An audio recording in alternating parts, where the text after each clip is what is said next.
hutan. Nah, ini telah bersidang secara online sama Prabowo karena Prabowo berada di luar negeri. Jadi laporan ini diberikan secara online. Dan kemudian berdasarkan itu Prabowo mengambil keputusan. Dan ini sangat menyenangkan. 28 perusahaan yang berada di kawasan itu dicabut izinnya. Begitu Bang Buyo.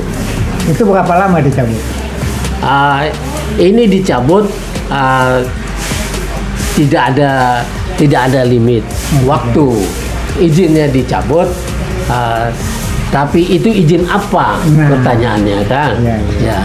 Pertanyaannya ini izin apa? Ternyata setelah kita telusuri, kita telusuri, ternyata yang dicabut itu izin lingkungannya. Jadi bukan izin operasional.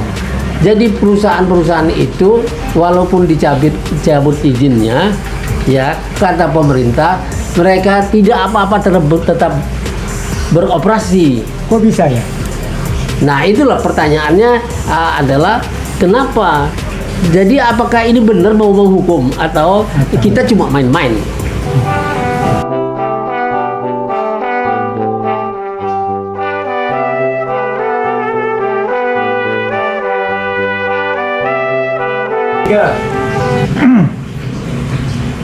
Ya, assalamualaikum warahmatullahi wabarakatuh. Waalaikumsalam warahmatullahi wabarakatuh. Bersama kami UI Watch bersama dengan teman saya nih, Ishak Rafiq, Direktur Eksekutif Masa Depan Institut. Beliau ini banyak mengarang buku, ya.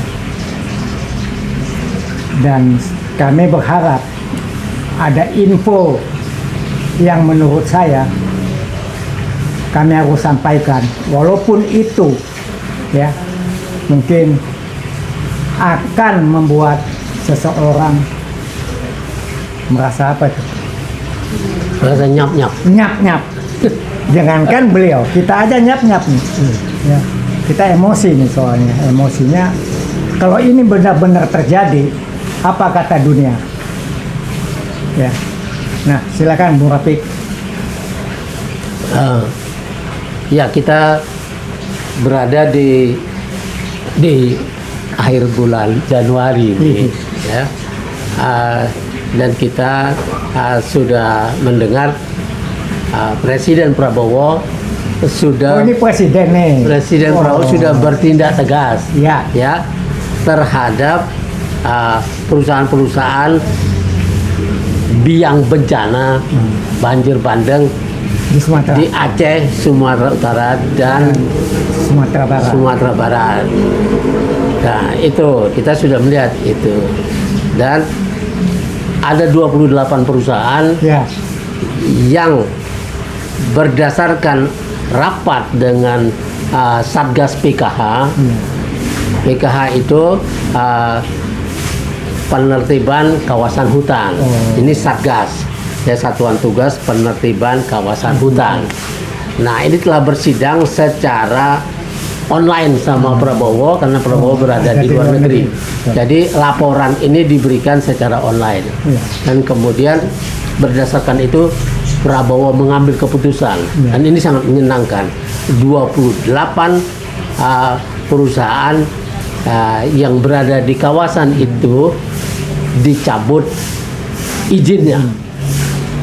Begitu Bang Buyo. Itu berapa lama dicabut? Ini dicabut tidak ada limit waktu. Izinnya dicabut, tapi itu izin apa? Pertanyaannya kan? Ya. Pertanyaannya ini izin apa? Ternyata setelah kita telusuri, kita telusuri, ternyata yang dicabut itu izin lingkungannya. Jadi bukan izin operasional. Jadi perusahaan-perusahaan itu walaupun dicabut izinnya, ya kata pemerintah mereka tidak apa-apa tetap beroperasi. Kok bisa ya? Nah itulah pertanyaannya adalah kenapa? Jadi apakah ini benar mau menghukum atau kita cuma main-main? Nah, begitu. Apa yang kita lihat adalah sebetulnya kan menurut catatan Walhi misalnya, ya, itu kan ada sekitar 1.300 perusahaan yang beroperasi di daerah bencana ini, yang menjadi bencana. 1.300 perusahaan. Ya, Prabowo pernah menyinggung 600 sekian perusahaan di sana. Ya, itu beda angka saja ya, angka. Tapi kalau dilihat dari semua perusahaan itu, induknya paling cuma 30. Jadi 30 besar, ya. grup usaha besar, 30 bos besar telah merusak ini ya lewat perusahaan-perusahaannya. Perusahaan-perusahaan itu bergerak di bidang HPH. Kemudian Apa itu HPH? Hutan. hak pengusahaan hutan. Ya. Kemudian ada perusahaan pelep ya, perusahaan kertas. Lalu ada perkebunan, sawit, ya. kelapa sawit dan perkebunan lain. Ada tambang, batu bara, emas dan lain-lain di situ. Kemudian perusahaan yang mengembangkan pembangkit listrik, Ya. ya di situ. Gitu. Jadi ada begitu banyak perusahaan yang berada di situ, dan ini 10 tahun terakhir, ya 10 tahun terakhir itu sudah menghabisi hutan-hutan di situ, sehingga daya dukung hutan ini untuk lingkungan menjadi minimal. Jadi deforestasi yang sangat masif selama 10 tahun ini telah mengundang bencana besar ini yang menghabiskan begitu banyak, ya. Ada sekitar 734 jembatan Putus. yang Lenyap. poranda, hilang itu. Akhirnya kan terputuslah hubungan antar kota, antar ini luar biasa. Kemudian yang hilang juga fasilitas pendidikan, Ya. fasilitas kesehatan, jalan-jalan raya, pasar, Perkebunan. dan semuanya ini habis, dan daerah hunian, ya. Lebih dari 1.200 nyawa melayang di situ. Nah, ini sangat mengerikan sebetulnya.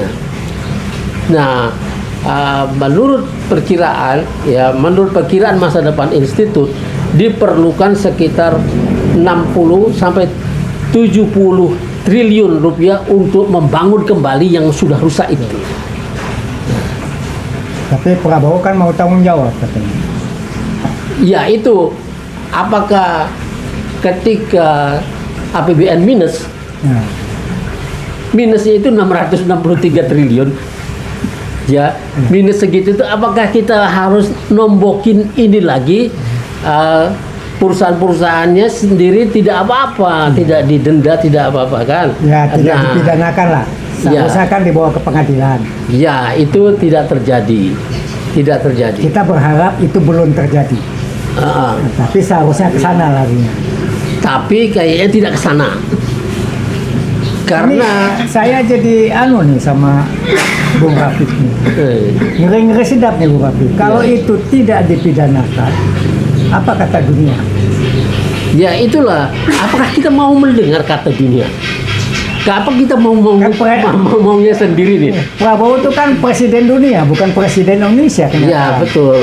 Nah, inilah presiden kita ini nampaknya seperti mau tampil demokratis, ya, mau menunjukkan wajah manusiawinya, bukan wajah seorang diktator. Padahal rakyat memerlukan saat ini adalah Prabowo bertindak sebagai diktator dalam urusan membela rakyat. Itu, Ya. kata-kata itu membuat saya merinding nih. Jadi Prabowo diharapkan, seperti orang berharap, ya, ada 3 yang diharap rakyat Minta. kepada Prabowo Harapan ketika rakyat, ya. bencana itu terjadi, ya, tanggal 26 November tahun lalu. Ini berjalan udah 3 bulan. Nah, yang diharap rakyat itu pertama, Prabowo menyatakan ini sebagai bencana nasional. Tapi nggak terjadi. Itu tidak dilakukan sampai sekarang belum. masih penuh wacana sana sini, dan Prabowo punya kesibukan yang juga luar biasa.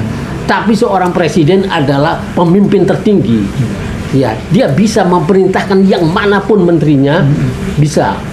Nah, kemudian Prabowo ini sebagai seorang presiden itu diminta menyatakan ini sebagai bencana nasional supaya semua kemampuan negara ini bisa dikerahkan secara optimal untuk membangun kembali.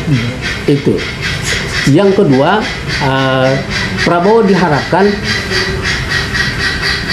menghukum menteri-menterinya yang mengobral izin sehingga sampai 1.300 perusahaan bisa beroperasi di 3 provinsi ini.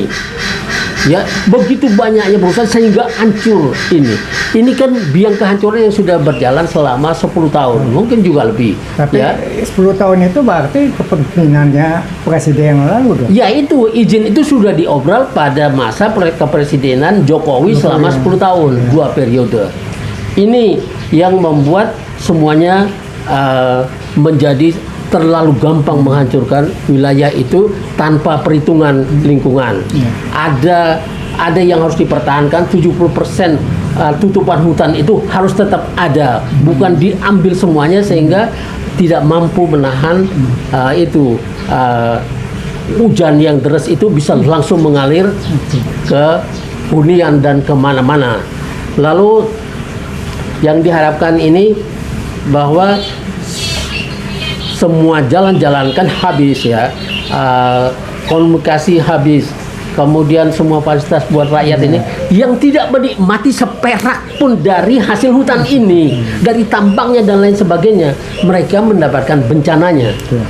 Tapi perusahaan-perusahaan ini ya sudah menangguk keuntungan ya dari bumi Aceh, Sumatera Barat dan Sumatera Utara ini ya dalam 10 tahun itu mungkin 1 tahunnya bisa 200 miliar US dollar keuntungannya itu yang ditarik itu itu lewat batu baranya, lewat emasnya, lewat sawitnya, minyak sawit, kemudian lewat batu bara dan segala macam. Ini sudah segitu banyaknya, masa tidak didenda orang-orang ini, masa tidak diambil ya.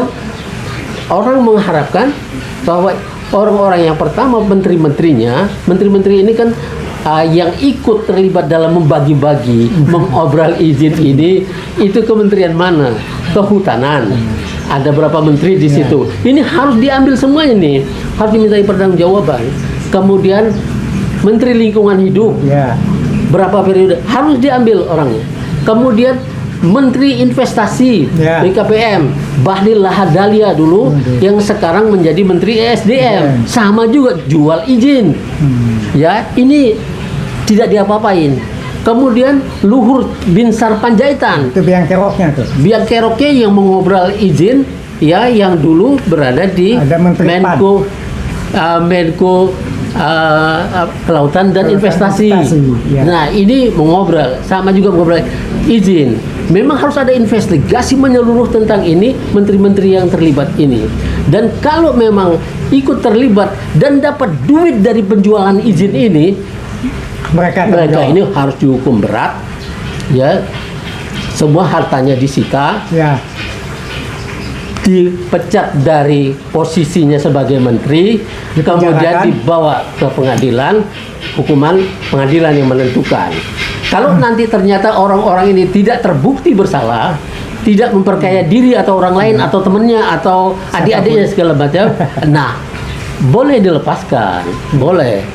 Tapi tanggung jawab dia sebagai menteri yang membuat ini rusak ini tetap juga tidak bisa dibiarkan. Nah, itu menteri-menterinya, ya. Oke. Kemudian saya katanya yang tadi kembali ke laptop ya. Ini kan masalah izinnya hanya boleh beroperasi, tetapi hanya izin lingkungannya. Apa gimana tuh, Bu Rofi? Ya ini seperti saya bilang, saya lanjutin dulu. Oke. Kemudian yang membeli izin ini kan ada, bukan dijual, tidak ada yang beli. Ada yang melobi. Yang melobi inilah perusahaan-perusahaan yang 1.300 Ya. itu yang ada 30 induknya. Nah inilah pembeli dan perusaknya ini kan. Oke. Lingkungan ini rusak, ekosistem rusak. Lalu menimbulkan korban jiwa dan lain sebagainya, ini mengerikan. Harta dan korban jiwa. Dan mereka telah mengeruk keuntungan yang luar biasa. Maka Prabowo harus berani menarik duit dari mereka ini yang sudah itu, sita semua 10 tahun atau boleh disitanya mungkin 8 tahun ya, 2 tahun untuk kalian lah. Tapi izinnya harus dipermasalahkan kembali, dicabut dulu. Begitu cara mengurus negara. Kalau mau Simple sebenarnya. mengurus Sebenarnya simple. iya, tapi kalau mau mengurus itu rumah sendiri, Iya. bisa cincai lah, Iya. cincai. Ini negara menyangkut nasib 282 juta rakyat Indonesia. Yang sekarang di sana yang masuk jurang kemiskinan mungkin 20 juta Nah, di ini 3 kalau, provinsi ini. kalau bicara itu, kebetulan saya baru pulang 4 hari yang lalu dari Aceh. Itu saya sepanjang jalan kami turun membawa macam-macam ya. Ada genset, ya, Quran, ya macam-macam lah, makanan, beras apa. Itu sepanjang jalan udah nggak ada kehidupan. Ya. Ada beberapa kampung yang kami dari base kami di Lok Semawe, terus kami ke Biron, terus kami dan sebagian teman itu di apa namanya di Takengong, ya. Nah, ini sekedar informasi aja. Itu banyak yang pasang bendera putih. Tuh. Kebetulan kami lagi turun ada suatu kampung, datang ini bupati yang nyerah ya, dari Lok Semawe itu ya, sama wakilnya ketemulah. Nah dia itu kalau menurut saya dia stres, nggak tahu apa yang mau dibuat lagi. Kampung banyak di dusun tuh banyak yang hilang, Iya. jalan hancur, kebun-kebun rakyat itu pohon semua, sawah tanahnya 1 meter. Jadi kehidupan udah nggak ada. Dan kita lihat ketemu di jalan itu pada saat kita ada donasi yang kita berikan lah, 1 orang berapa gitu, ada yang kasih ya dari Jakarta, kita bagi-bagiin. Itu mereka kalau kita lihat sedih kita. Air minumnya jadi air minum aja nggak ada. Bagaimana coba? Ada yang hilang kampung, ada yang hilang rumah, ada yang hilang satu keluarga, ada yang hilang bapak ibunya, tapi dia hidup. Iya. Gitu Bu Rafiq. Ini sangat memprihatinkan. Kebetulan ini rekan kita Bang Buyung ini bersama UI Watch Plus dan lain-lain telah berkunjung ke daerah bencana ini. Memang sangat mengerikan. Dulu dalam 4-5 kali liputan kita sebelumnya juga di Future Channel, saya sudah bilang bahwa pemerintah ini sebetulnya tidak perlu bikin satgas-satgasan, tidak perlu bikin panitia untuk urusan korban ini. Padahal sudah ada ya. Karena apa? Karena sudah punya Menteri PU, Ya. PUPR. Ini ditugaskan membangun kembali semua infrastruktur jalan dan jembatan, dan Menteri Perumahannya membangun kembali rumah-rumah penduduk itu Ya. yang hilang. Yang kedua, ada Menteri Pertanian.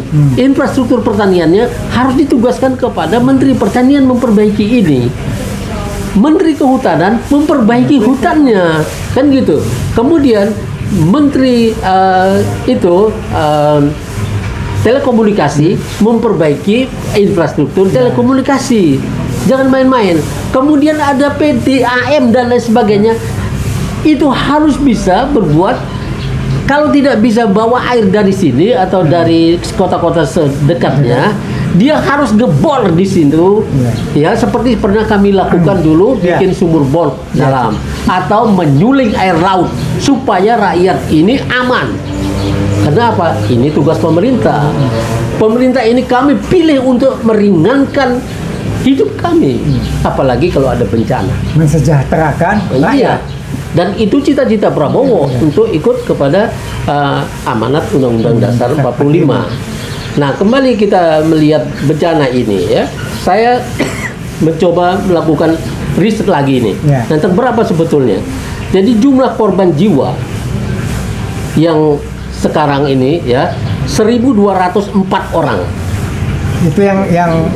Ini di tiga ini. Yang meninggal ya. Kemudian di Aceh itu ada 562 tewas. Ya, 5.359 luka-luka dan 29 hilang. Di Sumatera Utara 375 tewas, 2.300 luka-luka, 41 hilang. Lalu Sumatera Barat 267 tewas, 382 luka, 70 hilang. Ya, bencana ini menyebabkan ya lebih dari 37.546 rumah rusak di Aceh. 3.500 rumah rusak berat di Sumatera Utara.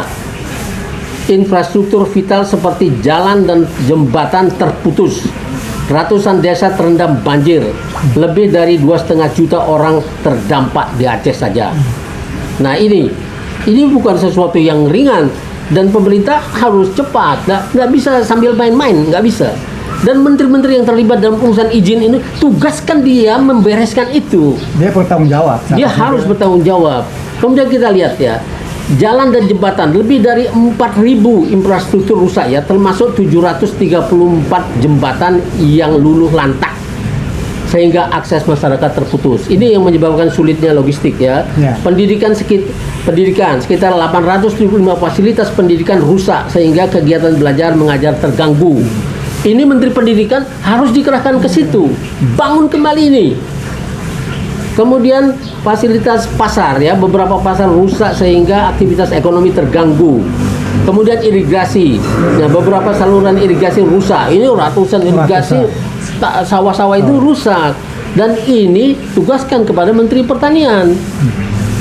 Jangan seolah-olah tidak ngerti ngurus negara tapi sudah mau jadi menteri. Jadi menteri, namanya menteri ya, Menteri Pertanian. Ya, dan DPR ketika pemerintah mau mengeluarkan dana APBN pada saat minus ini untuk membangun kembali daerah bencana ini, ya DPR harus protes. Jangan dia diam. Karena apa? Kalau dana APBN itu dipakai yang memang sudah minus, maka dana pembangunan berkurang, dana pendidikan akan kesulitan. Ini tidak boleh. Padahal ada perusahaan, ada 1.300 perusahaan yang menangguk untung begitu besar. 30 grup usaha ini harus ditangkap orangnya, dan ini belum ada tanda-tanda ke situ.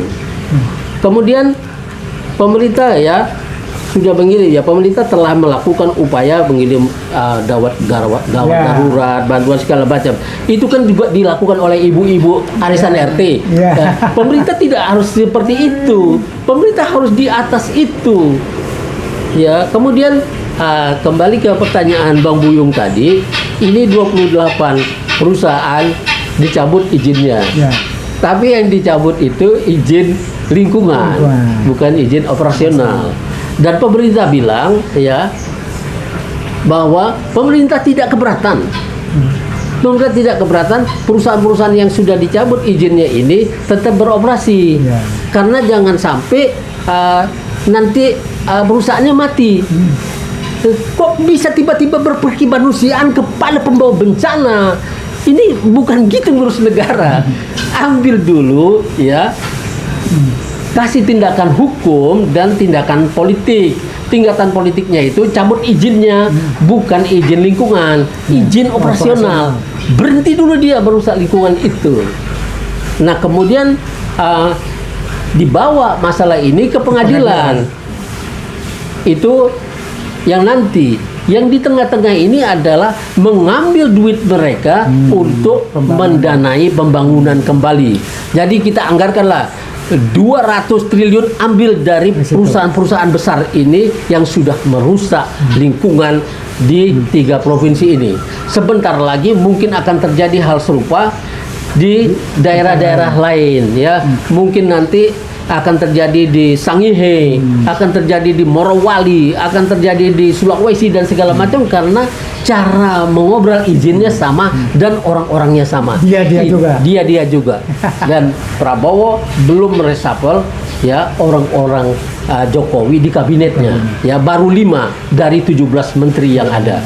Dan Bahlil Lahadalia masih di situ, Luhut Binsar Panjaitan masih di sana, kemudian Erlangga Hartarto masih di posisinya, Julhas masih Menhut, ya, Julhas masih di Menteri Perdagangan, kemudian Menhutnya masih Jajuli, ya ini apa-apaan ini? Erick Thohir masih nggak diapa-apain, ya, bikin 68% BUMN dalam kondisi hampir bangkrut kata Sri Mulyani Indrawati. Ini nggak diapa-apain, nggak ada tindakan, tidak ada tindakan apapun.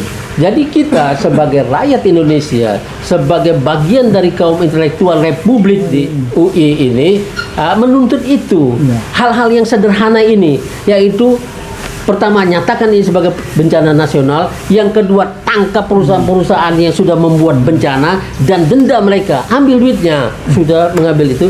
Yang ketiga, menteri-menteri yang mengobrol izin ini tidak boleh dibiarkan. Harus juga dipaksa diproses di pengadilan.